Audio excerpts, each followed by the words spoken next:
그래 알지 인트로 이렇게 손도 흔들어 주는 거.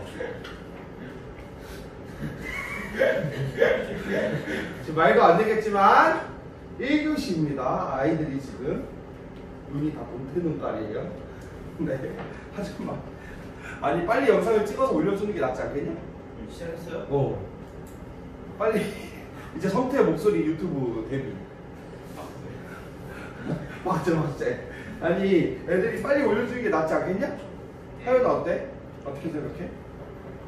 관계 없어? 네, 관계 어때요? 수업 열심히 듣는 친구들은 상관없지만 열심히 안 듣는 친구들을 위해서 이거까지 해줘야 돼? 라고 생각도 했지만 그래도 해줘야지. 공부하겠다는 20년대 식민통치 보겠습니다. 자면 이제 이름 유튜브에 박제하도록 할게요. 1년 뒤에 다시 찍을 거니까 1년 동안은 이제 너네도 유튜브 데뷔하는 거지. 어때? 괜찮지? 20년대 식민통치 보겠습니다. 교과서 150, 2페이지 참고해서 빈칸 채우면 됩니다. 유튜브 보면 일시 정지하고 보면 되겠지? 빈칸 채우고 듣는 게 수업의 효과는 더 좋아요. 우리 수관이 자다가 늦었는데 지금 또 자고 있어요. 오케이. 교과서 있니? 야, 1910년대는 무단통치 저번 시간에 배웠고 20년대 무슨 통치야? 문화통치인데 자기들은 우리가 문화롭게 통치해주겠다라고 본인들이 이야기한 거야. 일본 놈들이. 자기들이 우리가 문화통치를 실시하겠다라고 이야기했는데 그 내용은 실질적으로 우리 민족을 분열하는 민족 분열통치였습니다. 이 내용 되게 중요해요. 왜 본인들이 문화롭게 통치한다는 의미는 뭐고 그게 왜 민족 분열통치인지를 알아야 합니다. 알겠나요? 예, 갑니다. 왜 통치 방식이 변했냐? 중요한 문제인데 10년대에서 20년대로 통치 방식을 바꾼 이유는 바로 3.1운동이에요. 3.1운동은 몇 년에 일어났냐면 1919년에 일어났어요. 그 3.1운동은 성공했어? 실패했어? 실패했어. 안타깝게 실패했어요. 그래서 사람들이 다 아이고 한 거야. 이렇게 연도를 외워주면 돼요. 아이고 1919 3.1운동. 작년이 3.1운동의 100주년이었지? 기억나니? 정부에서 행사를 진행하기도 했었습니다. 3.1운동으로 문화통치의 한계를 깨닫게 됩니다. 얘네를 일방적으로 패는 것은 문제가 있겠구나. 1910년대 문화통치를 상징하는 단어들이 뭐가 있었지? 헌병경찰제, 조선대혁명, 교사는 뭐 차고 제복을 입고 칼까지 차고 수업을 했단 말이야. 맞니? 좋아요. 그런 문화통치가 조선인들한테 반발만 일으킨다는 걸 깨닫게 된 거지. 그래서 3.1운동을 야만적으로 탄압을 하지만 야만적으로 탄압하니까 다른 나라 여론이 악화되는 거야. 야, 이렇게 얘네가 평화적으로 시위를 하는데 너네가 어떻게 그렇게 강력하게 처벌할 수 있냐? 라고 비판을 받게 됩니다. 쌤이 이야기했었죠. 일본은 무슨 국가를 자처했었다고? 자기들이 문명국가임을 자처했다고. 스스로 우리는 문명국가이고 미개한 조선을, 야만적인 조선을 특별히 누가 지배해주고 있는 거야? 일본이 지배해주고 있다는 논리를 세웠었어. 근데 일본이 3.1운동을 어떻게 진압을 하는 거야? 문명국처럼 진압하는 게 아니라 야만적으로 그냥 잡아가고 폭행하고 감금하고 이러한 표현을 쓴다. 이러한 식으로 야만적으로 탄압을 한다. 그래서 통치 방식을 자기들이 무단통치에서 문화통치로 변화합니다. 이해했나요? 네, 이 내용 되게 중요해요. 그 내용들. 근데 문화통치가 아니라 민족 분열통치임을 선생님이 강조하고 싶었어요. 자기들은 문화통치라고 이야기하지만 우리는 그렇게 표현하면 안 되고 우리 민족을 분열하는 민족 분열통치였다 라고 표현하는 것이 우리에게는 더 적절하다고 선생님은 생각을 합니다. 보겠습니다. 문화통치의 내용과 그 실상, 이거 되게 중요해요. 되게 중요해요. 되게. 이거에 대해서 계속해서 이야기를 할 건데 뭐가 자기들이 문화 통치를 하겠다고 이야기를 한 거고 그게 왜 민족 분열 통치인지 교과서에서 한 문단, 두 문단 한 페이지를 할애해서 교과서에서 쓰고 있는데 이 내용들은 우리는 알아야 된다고 선생님은 생각합니다. 강조 많이 했어요. 일단 첫 번째예요. 총독 문관을 임명이 가능하다. 총독은 어떤 사람이었지? 입법, 사법, 행정, 군사 모든 권력을 가지고 있던 조선을 지배하는 데 있어서 최고 지배자였어. 맞니? 그러한 총독, 이러한 총독은 다 군인 출신들이 총독을 담당했었거든. 특히 육군들이. 근데 총독을 야 너네 총독이 육군 출신 무관이어서 너무 무서웠지? 야 문관으로 우리가 임명 가능하도록 법을 바꿨어 라고 이야기하지만 1945년까지 한 번도 문관 총독은 임명한 적이 없습니다. 우리 민족을 기만한 걸 알 수 있어요. 그냥 선생님이 해줄게 해놓고 안 해주는 거지. 학교 선생님들이 너네를 통제할 때도 그런 식으로 하는 선생님들도 있지 않니? 야, 다음 해줄게 하고 다음까지 안 해주는 거지. 똑같이 총독 문관 임명 가능하게 우리는 법을 바꿨어. 우리 얼마나 문화롭니? 라고 이야기하지만 한 번도 임명한 적이 없다. 1910년대에 상징하는 단어였어. 이거 무슨 경찰제? 헌병경찰제. 헌병이 뭐였지? 밀리터리 폴리스. 그치? 군인 경찰이었잖아. 근데 헌병경찰제를 뭘로 바꿨어? 보통경찰제로 바꾸었어. 보통경. 진짜 일반 누가 다니는 거야? 이 보통경찰이라 하면 누구야? 순사.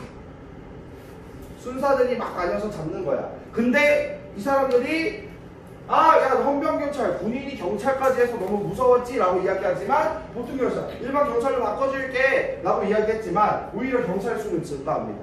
그러니까 경찰 1인당 담당하는 그 주민들이 어떻게 되는 거야? 많아지는 거야? 적어지는 거야? 적어지는 거야. 그러면 훨씬 더 관리하기가 편하겠지. 맞니? 이 교실에 40명이 있는 거랑 25명 있는 거랑 담임님이 뭐가 더 편해? 25명이 훨씬 더 감시하기 편하다고. 그치? 40명 있으면 핸드폰 안 되는 걸 관리가 잘 안 돼요. 25명 있으면 어때? 관리가 된다고. 선생님이 오늘도 밖에 비가 오니까 핸드폰을 잡을 수 있으면 잡도록 하겠습니다. 안 냈으면 조금 긴장하세요. 하지만 오히려 경찰의 수는 증가하고 이거 되게 중요해. 뭐야? 치안유지법. 별표 치세요. 치안유지법. 치안유지법을 적용하여서 사회주의 운동을 탄압합니다. 한국인에 대한 탄압과 감시를 오히려 강화해. 치안유지법. 치안유지법은 누구를 탄압하기 위한 법이야? 사회주의를 탄압하기 위한 거야. 사회주의를 탄압하기 위한 법이 치안유지법이었다. 선생님 그러면 사회주의가 뭔가요? 라고 이야기하면 되게 어려운 문제인데 사회주의는 간단히 이야기하면 계급 간의 갈등에 가장 큰 초점을 맞춰서 이 계급 간의 갈등을 없애자라고 생각하는 사람들이야. 계급 간의 갈등은 어떤 계급이 있냐면 자본가 계급이 있고 이 자본가의 반대말은 노동자. 맞아요.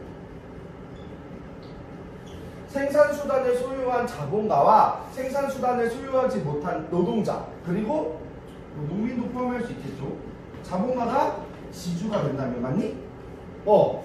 농민과 노동자 그러니까 이렇게 부자, 지주와 자본가와 농민, 노동자의 갈등을 되게 사회 문제로 보았고 이 계급 간의 갈등을 해소하려고 하는 사람들이 그걸 추구하는 사람들이 사회주의자라고 생각하면 좋을 것 같아요. 너무 어려운 내용이긴 하지만 간단히 설명하면 생산수단을 소유한 그러니까 정말 본인이 스스로 충분히 먹고 살 만한 부자 그리고 이 부자들은 자본주의 사회에서 어때? 점점 더 부자가 되잖아. 이러한 사람들과 생산수단을 소유하지 못해서 아무리 열심히 일을 해도 선에 넘지 못하는 매일매일 먹고 살기 바쁜 그런 사람들 농민과 노동자 이러한 계급 문제에 대해서 관심을 갖고 이러한 농민과 노동자를 해방시키려고 하는 사람들이 사회주의자였다라고 간단히 알면 될 것 같아. 나중에 선생님이 20년대 이후에 20년대 독립운동할 때 사회주의를 한 번 더 깊게 설명해 주도록 하겠습니다. 어쨌든 그래서 사회주의자들은 농민과 노동자 편에 서서 농민들이 투쟁하고 노동자들이 투쟁하는 거에 훨씬 더 뭐라고 해야 될까요? 농민과 노동자가 투쟁하는데 지원을 해주고, 그리고 이들은 민족을 뛰어넘으려고 합니다. 민족이라는 개념은 없어져야 된다는 개념으로 생각을 했어. 그래서 일본인들은 자기 민족을 부정하는 거기 때문에 이들을 사회주의자를 탄압하고 싶은 거야. 독재, 민족 이러한 개념을 해방하려고 하기 때문에 사회주의자들을 탄압하기 위한 법을 만드는 게 그 법이 바로 치안유지법이 됐나요? 그래서 그냥 사회주의 운동이라고 하면 보통 농민과 노동자 편에 서는 운동을 사회주의 운동이라고도 표현합니다. 어쨌든 보통 경찰제, 헌병경찰제에서 보통 경찰제로 이 제도를 바꾸었지만 경찰의 수는 오히려 증가하고 치안유지법으로 더 탄압하게 되었다. 이게 민족 분열 통치의 의미이고, 다음에 한 번 더. 일본은 언론, 출판, 집회, 결사의 자유를 원래는 절대 안 된다고 했지. 선생님이 지난 시간에 뭐라고 이야기했냐면 7.18 단체도 안 된다고 이야기했어. 맞아?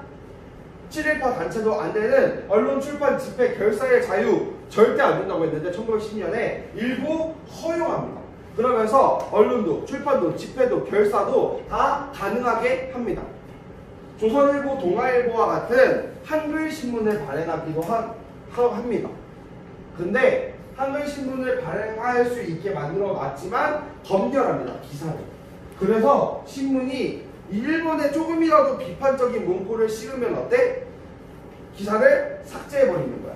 그리고 신문을 폐간하기도 해. 일시적으로 못 내게 하고 그 다음에 신문을 없애버리기도 합니다. 집회, 단체 활동 가능하다고 이야기해놓고, 집회 결사 가능하다고 해놓고 이 식민 지배를 인정해야만 해. 인정하지 않으면 활동을 할 수가 없어. 우리 민족을 이건 문화롭게 통치하는 게 아님을 알 수 있지. 맞니? 얘들아 선생님의 불만이 있으면 자유롭게 얘기해 라고 얘기하면 정말 선생님의 안 좋은 부분, 선생님이 잘못된 부분을 너네가 비판해야 되는데, 너는 얘기해 라고 이야기해놓고 선생님 칭찬 아니면 얘기를 못하게 하는 거지. 그게 정말 문화 통치라는 거야. 뭐냐는 거야. 한국인의 정치 참여를 허용한다라고 이야기했습니다. 한국인의 정치 참여를 허용한다라고 해놓고 도평의회, 부면협의회, 이거는 그냥 회의 이름이야. 근데 이 회의 이름들이 20년대임은 알아야 돼. 알겠지? 도평의회, 부면협의회를 설치하고 일부 지역에서 선거제를 도입합니다. 선거제를 하면 이들에게 권력이 있어야 되잖아. 근데 권력이 있는 거야, 없는 거야? 없는 거야. 아무런 실권이 없는 무슨 기관이었다? 자문기관이야. 그냥 물어보는 거야. 그리고 그나마 이 도평의회, 부면협의회에 참여하는 사람들도 그 7일 하는 사람들이거나 돈이 많은 사람들, 세금을 잘 내는 사람들만 참여할 수 있도록 만들어버립니다. 빠르니? 말 빠르니? 빠르진 않는데 졸리니? 졸리니? 자는 깨우지 않아야지. 마지막 1922년 제2차 조선교육령이라는 걸 내렸는데, 2차 조선교육령에 일본인과 한국인을 동등하게 교육하겠다라고 합니다. 그럼 1910년대 교육은 어땠어? 1910년대 교육은 한국인들에게 교육은 어떤 교육이었어? 보통교육, 실업교육, 간단히 일본어를 보급하는 데 중점을 둔 교육이었어. 그치? 그런데 어떻게 하는 거야? 동등하게 해주겠다. 야, 너네가 고등교육 받고 싶으면 고등교육 받게 해주겠다. 일본인과 한국인 동등하게 교육해주겠다 라고 이야기하지만, 실질적으로 하게 해주겠다라고 하지만 한 적이 있는 거야, 없는 거야? 거의 없는 거야. 한국인의 취업률은 현저히 낮은 수준이었어. 이 한국에 살고 있는 일본인들은 뭐 똑같이 그들을 교육하기 위한 교육기관이 있었지, 우리 한국인을 고등교육하기 위해서 가르치고 그런 교육기관은 거의 없었습니다. 됐죠? 네, 그래서 이 표에 별표 5개 치면 좋을 것 같아요. 왜 본인들은 문화통치라고 이야기를 해? 프린트 없니?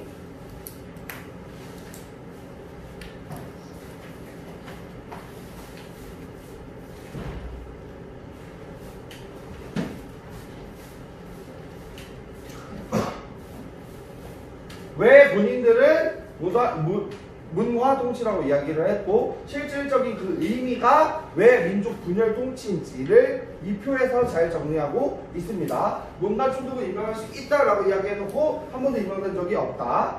보통경찰제를 시행하겠다라고 이야기해놓고 오히려 수는 증가한다. 언론 출판 집회 별사의 자유 주겠다라고 이야기해놓고 검열, 삭제, 정관, 배관, 친일파만 도평의 부명에 비해 선거제 도입해주겠다. 실권이었고 친일파로 구성입니다. 일본인과 한국인의 동등한 교육을 진행하겠다. 제2차 조선교육령 한국인의 취업률은 매우 낮은 수준입니다. 그러니까 문화통치가 아니라 우리 민족을 기반하는 민족 분열통치였다는 거지. 민족 분열통치. 선생님이 중학교 때는 문화통치, 20년대 문화통치라고 배웠지만 지금 교과서에서는 민족 분열통치라고 나와 있습니다. 왜냐하면 문화통치라는 말은 본인들이 한 이야기, 일본 스스로가 이야기한 거기 때문에 실질적인 내용은 민족 분열통치입니다. 쉽게 말하면 선생님이 너네를 통제한다고 가정할 때 선생님이 강압적으로 너네를 통제하고 지각하면 때리고 핸드 만들면 때리고 강압적으로 하면 오히려 너네가 선생님에 대한 반발이 커지니까 20년대는 그걸 10년대 정책이라고 한다면 20년대는 어떻게 하냐면 교실 안에 친조율파를 만드는 거지. 그래서 선생님 얘 핸드폰 안 냈어요 라고 이렇게 고자질을 하면 그 고자질을 한 학생한테는 상을 주고 그리고 안 낸 학생한테는 벌을 주는. 그러면 이 교실 안에서 어때? 교실 안에서 싸우게 만드는 그런 정책을 피는 것이 바로 20년대 정책인 거지. 정유야 자지마. 자지마. 엎드려지 마. 내가 깨우라고 한 거야. 내가 깨우라고 한 거야, 정유야. 진짜야. 상처받았는데? 네, 20년대 경제정책 볼게요.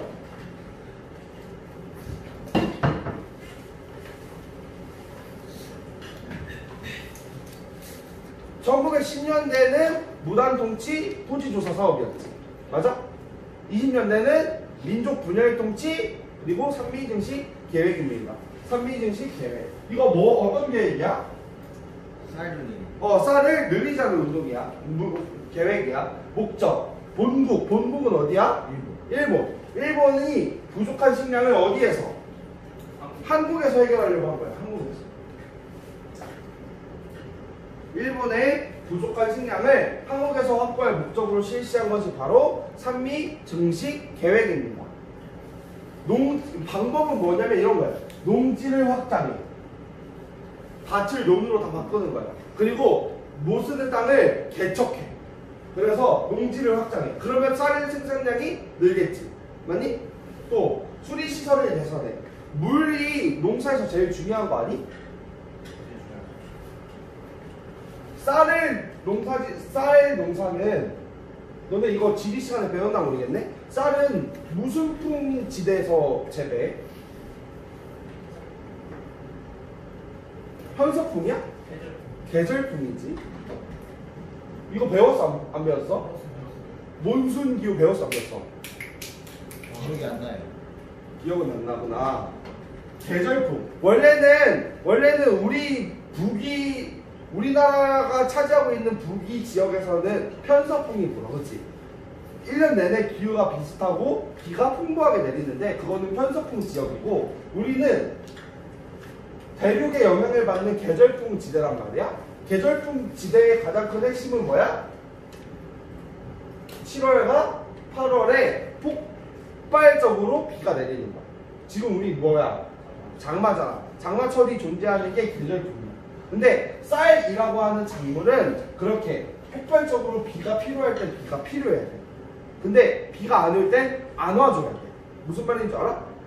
쌀 농사를 지을 때 물이 풍부하게 필요할 때는 물이 있어야 되고 물이 빠질 때는 빠져야 되는 거예요. 그래서 우리나라 동아시아가 쌀 농사를 짓기에 굉장히 적합해. 왜냐면 기후가 무슨 기후이기 때문에 계절풍 기후이기 때문에 쌀 농사를 짓기가 굉장히 적합하단 말이야 우리는. 근데 그래서 핵심은 이 쌀 농사에서의 핵심은 물을 어떻게 관리하느냐야. 그래서 쌀을 더 농사를 잘 짓기 위해서 수리시설을 개선하려고 합니다. 저수지를 만들거나 보를 만들거나 댐을 만들거나 해서 물이 정말 필요할 때 물을 즉각적으로 댈 수 있는 그러한 시설을 바꾸는 거야. 그 다음에 종자를 개량합니다. 종자 개량은 뭔 소리야? 더 쌀이 잘 나는. 더 쌀이 잘 나는 씨앗을 심는 거야. 그럼 질문해 볼게요. 쌀 하나를 심으면 몇 알이 나와? 여러 알? 쌀 하나를 심으면 몇 알이 나와? 몇 알이 나올까? 많이 나와요? 선생님이 학원 수업을 하는데 이렇게 얘기해. 하나를 심으면 한 알이 나옵니다. 그럼 왜 심어? 그잖아. 하나를 심으면 몇 알이 나올까? 숙제입니다. 알아오세요. 쌀 하나를 심으면 몇 알이 나오는지, 옥수수 하나를 심으면 몇 알이 나오는지 알아오는 게 숙제입니다. 알겠습니까? 그래야 농사의 가성비를 알 수 있잖아. 이해했지? 아무튼 기존에 만약에 100이 나왔으면 종자를 개량해서 뭘로 만드는 거야? 200알이 나올 수 있게 종자를 개량하는 거야. 그러면 쌀 생산량이 어떻게 해서 늘어나겠지. 그러니까 쌀 맛과 상관없이 우리나라 박정희 대통령 때 통일벼라는 벼를 도입해가지고 쌀 생산량을 폭발적으로 증가시켰어. 종자를 개량했거든. 근데 그 통일벼는 밥 맛이 없는 거야. 근데 밥 맛과 상관없이 어떻게 하는 거야? 생산량을 늘리는 거지. 왜 쌀 생산량을 늘렸을까? 쌀값을 떨어뜨리려고. 쌀값을 떨어뜨리면 어떤 문제가 가능해? 노동자들한테 임금을 적게 주는 게 가능합니다. 그 사실 일본이 이러한 계획을 세운 이유는 딱 하나입니다. 일본이랑 조선을 놓고 봤을 때 쌀 농사를 짓기 좋은 곳은 어디야? 조선이 훨씬 더 좋습니다. 우리 전라도 지역 홍남평야 장난 아닙니다. 뭐 경상도, 충청도 마찬가지예요. 일본은 섬이고 대부분 산지이기 때문에 쌀 농사 짓기 우리보다는 적합하지 않아요. 그래서 식량 생산을 늘리겠다는 목표를 세웁니다. 근데 일본이 이러한 계획을 세운 거에는 한계가 있지. 공장은 1시간 돌리던 걸 2시간 돌리면 생산량이 2배로 뛰지.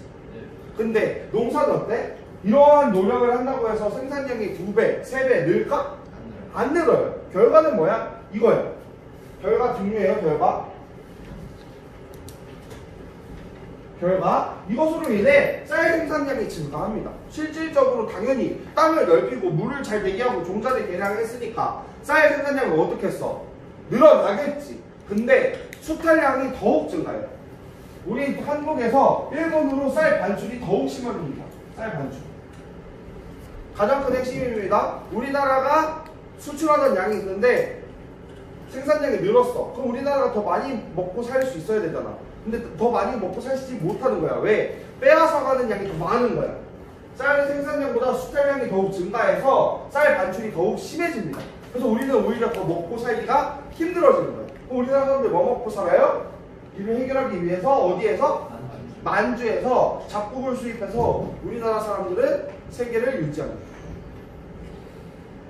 지금은 쌀값이 비싸. 잡곡값이 비싸. 잡곡이 지금은 더 비싸지만 이때는 쌀이 훨씬 더 귀했지.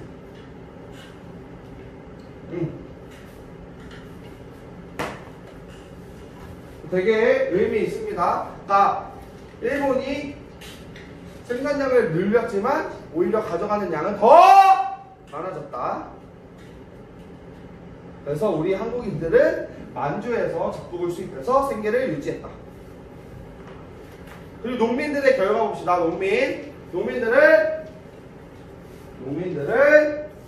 농민들은 상기증식 계획 과정에서 수리시설 개선비, 종자 개량 이 비용을 나라가 되는 게 아니야. 일본이 이러한 비용들을 누구한테 내냐면 농민들한테 떠넘기는 거야.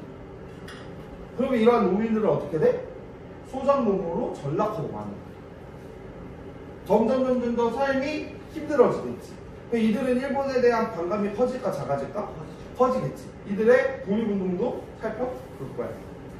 지주들은 쌀 수출 때문에 오히려 큰 이득을 보는 사람들도 있었어. 왜냐면 쌀을 더 많이 수출하니까 돈은 더 많이 벌겠지. 아니?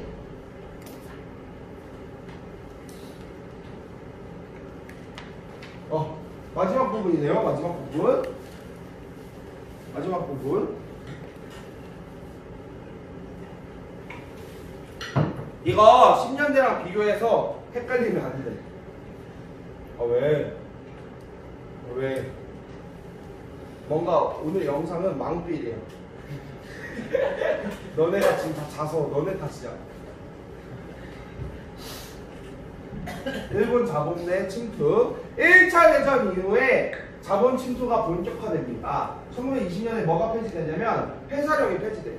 회사령은 뭐였어? 회사를 세울 때 어떻게 하는 거였어? 허가받는 거였지. 근데 회사령이 폐지되면서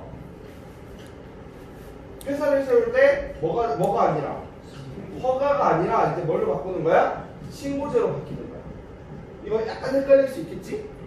회사령은 허가를 받는 거였는데 그 회사령을 폐지하면서 신고제로 바꾼 거지. 근데 왜 이렇게 바꿨을까? 왜 회사령을 폐지했을까? 일본 자본이 한국에 자유롭게 들어올 수 있게 한 이거잖아. 그냥 이건 별거잖아. 왜 회사령을 폐지했냐면 이유는 간단합니다.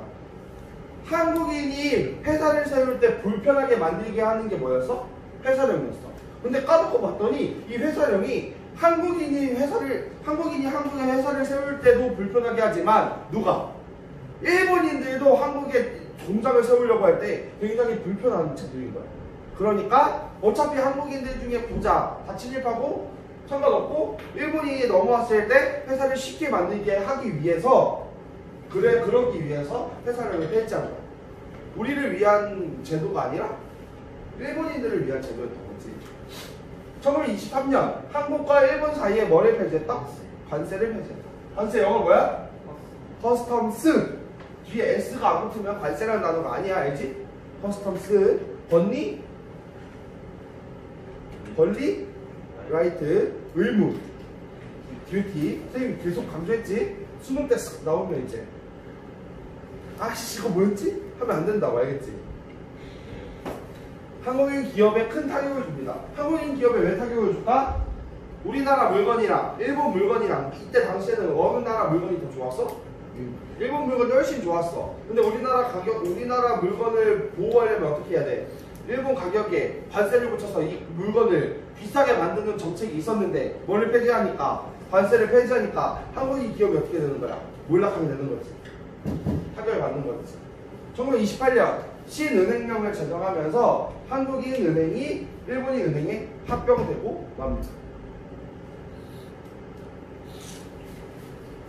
오늘 수업은 여기까지 이거 같고요. 다음 시간에는 시험범위 마지막 시험범위지 1910년대 민족운동 살펴보도록 하겠습니다. 네. 망했어. 나 이거 못 쓸 것 같아.